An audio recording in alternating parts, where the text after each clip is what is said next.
Hello guys, welcome back to my channel Entrepreneur Talks. Today we will be discussing on an important topic like the steps in a startup or like what you need to do in a startup to get the success and the step-by-step process. So let me introduce myself. I'm the host of this channel and I have successfully completed my two of my projects of my startups, and I have been in this field for the past 4 to 5 years on over 3 to 4 startups.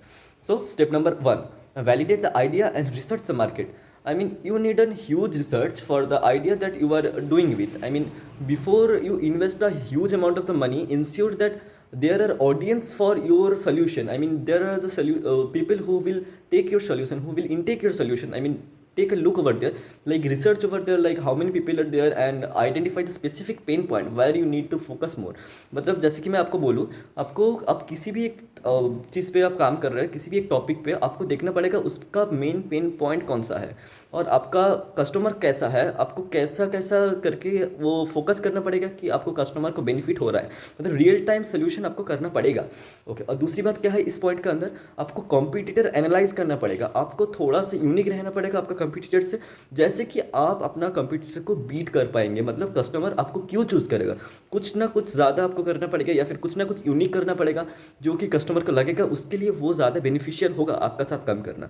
ठीक है, okay. Point number 2 क्या है, एक बढ़िया सा plan बनाना है, building a business plan. Okay, एक solid business plan चाहिए जो कि आपका स्टार्टअप को ट्रेजेक्टरी देगा और पिच वगैरह के लिए बहुत ज़्यादा हेल्प करेगा।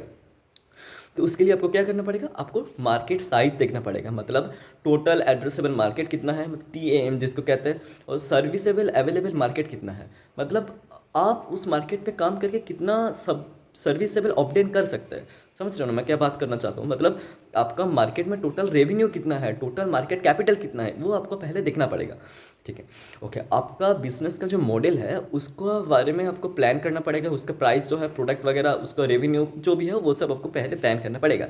ठीक है, उसके बाद आपको क्या करना पड़ेगा, फाइनेंशियल प्रोजेक्शन जो होता है, मतलब जैसे कि मैं अभी आपको बोलूँ एक एग्जांपल देके, आप एग्जांपल लीजिए कि आप आपका कंपनी का 20% के लिए 100 शेयर ले रहे हैं किसी कंपनी से, किसी इन्वेस्टर से, तो आपको प्रोजेक्शन दिखाना पड़ेगा कि मैं 1 साल के अंदर मेरा कंपनी इधर होगा, मेरा 1 साल के अंदर, 2 साल के अंदर मेरा कंपनी इधर होगा। मतलब जैसे कि मैं समझो आपको, आप 25% के लिए 100 शेयर ले रहे हैं, आपको ऐसे दिखाना पड़ेगा कि आफ्टर 2 ईयर्स आपका जो वो 25% है वो 100 शेयर से बढ़कर 120 शेयर हो जाएगा, 130 शेयर हो जाएगा, मतलब आपका नेट गेन 20 to 30% होगा। जैसे भी होगा आपको वो पूरा एस्टिमेट करके दिखाना पड़ेगा। ठीक है, अभी हम लोग जाएंगे पॉइंट 3 पे। पॉइंट 3 पे क्या है, लीगल स्ट्रक्चर एंड रजिस्ट्रेशन, उसके बारे में थोड़ा सा बताएंगे। ठीक है, उसके लिए आपको क्या करना पड़ेगा, आपको बिजनेस का स्ट्रक्चर देखना पड़ेगा। मतलब आप बहुत तरह का स्ट्रक्चर कर सकते हैं, जैसे कि सोल प्रोप्राइटरशिप हो सकता है, पार्टनरशिप हो सकता है, LLP हो सकता है और प्राइवेट लिमिटेड हो सकता है। Okay, so one more important thing I need to add over here, like for the funding and for getting a kind of good funding or like a good one, you must be a private limited company, which is the best option. For my opinion, it's the best kind of option. Okay, and the next option is like obtaining a basic registration. आपको basic थोड़ा सा registration चाहिए होगा, जैसे कि pan number, आपका company का नाम पे पैन नंबर, ना कि आपका खुद का नाम पे। ठीक है, tax deduction and collection account number, मतलब टैन वगैरह जो होता है वो सब चाहिए होगा। और एक जो इंपॉर्टेंट चीज़ चाहिए होगा वो है ट्रेड लाइसेंस, ट्रेड लाइसेंस आपको चाहिए होगा। ठीक है, उसके बाद क्या चाहिए, रजिस्ट्रेशन फॉर GST। आपको कोई भी बिजनेस करने के लिए गवर्नमेंट को टैक्स तो देना ही पड़ेगा, उसके लिए आपको GST चाहिए होगा। मतलब जैसे कि GST मतलब ग्रॉस जो होता है, डोमेस्टिक टैक्स जो होता है, गुड सर्विस टैक्स जो होता है, तो उसके लिए आपको एनुअल टर्नओवर वगैरह थोड़ा सा दिखाना पड़ेगा। ठीक है, और MSME रजिस्ट्रेशन भी करना पड़ेगा, उद्यम रजिस्ट्रेशन पोर्टल से वो हो जाएगा वेरियस गवर्नमेंट स्कीम वगैरह में, वो उसमें कुछ दिक्कत है नहीं। ठीक है, उसके बाद पॉइंट नंबर 4 पे हम लोग क्या देख सकते हैं, लेवरेज गवर्नमेंट स्कीम्स। आपको गवर्नमेंट का स्कीम को थोड़ा सा लेवरेज करना पड़ेगा। मतलब क्या है, आपको अगर गवर्नमेंट का स्कीम के साथ आप काम करेंगे तो आपको बहुत सारा बेनिफिट मिलेगा। जैसे कि कौन कौन सा गवर्नमेंट स्कीम, DPIIT रिकॉग्नाइजेशन।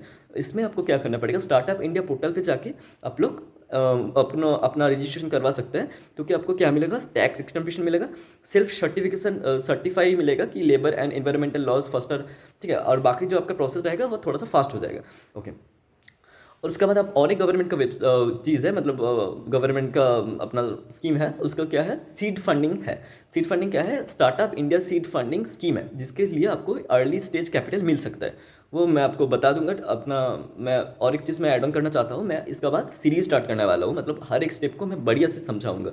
जैसे कि मैं एग्जांपल कैसे दूँ, जैसे कि फंडिंग का बारे में, आप कैसे कैसे फंडिंग ले सकते हैं, कौन कौन सा जगह से फंडिंग ले सकते हैं, कौन कौन सा वेंचर है, उसका क्या डिटेल्स है, सबके बारे में मैं एक चेन बनाने वाला हूँ, मतलब सीरीज बनाने वाला हूँ। हर एक दिन मैं हर एक टॉपिक को कवर करूँगा।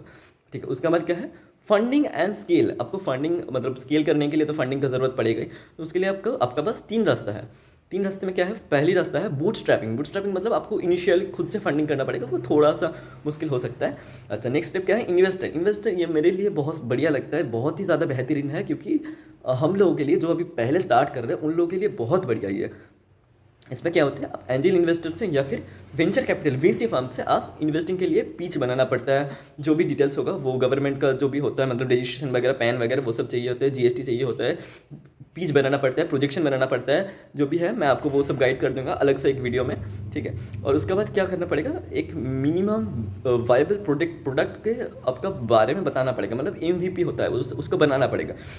उसमें क्या होता है, आप एक अपना जो प्रोडक्ट है उसका एक बेसिक वर्जन जो कोर फीचर्स के साथ वो टेस्ट करने के लिए आपको थोड़ा सा देना पड़ेगा, उसमें जाके आपको बहुत सारा हेल्प हो सकता है। तो ये रहा आज का वीडियो। तो मैं जो बोल रहा था, मैं इसका लिए एक सीरीज स्टार्ट करूंगा जिसमें हर एक टॉपिक को मैं अलग अलग तरीके से हर एक दिन कवर करूंगा, जिसके लिए आपका पिच हो गया, आपको फंडिंग हो गया, आपको गवर्नमेंट का पोर्टल हो गया, गवर्नमेंट का स्कीम वगैरह हो गया, और गवर्नमेंट का जो भी रजिस्ट्रेशन वगैरह चाहिए होता है उसमें क्या क्या ज़रूरत पड़ेगा, वो सब कुछ मैं आपको बढ़िया से समझा दूंगा हर एक वीडियो में हर एक दिन।